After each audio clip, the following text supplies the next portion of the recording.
Ujambo na karibu. Mtangazaji mkongwe wa soka Fred Arocho ameonyesha huzuni kubwa baada ya kufichua kwamba mtangazaji maarufu marehemu Diblo Kaberia Elimago alihangaika kutafuta 125,000 za kufadhili upasuaji wa kuokoa maisha yake alipokuwa bado kazini. Hata hivyo, baada ya kifo chake zaidi ya milioni moja zilichangishwa kwa ajili ya maandalizi ya mazishi yake. Jambo hilo lilimuudhi sana Fred Arocho akisema ya kwamba ilikuwa ni unafiki mkubwa sana kwa watu ambao walikuwa wanamzunguka Diblo Kaberia na wale pia ambao wakuu wa Diblo katika utangazaji wake kwenye redio aliyokuwa anafanya kazi.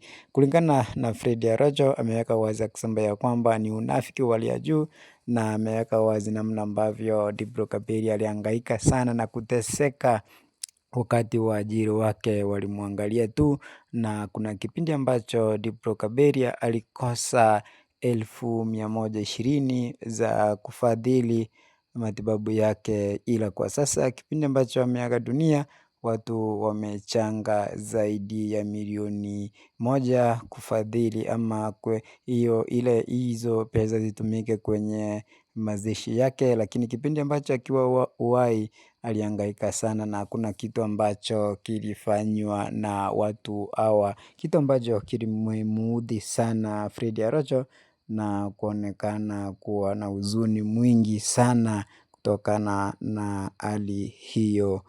Kumbuka ya kwamba Diblo Kaberia ni mtangazaji ambaye alikuwa mwema, na ila kwa sasa ashatoweka.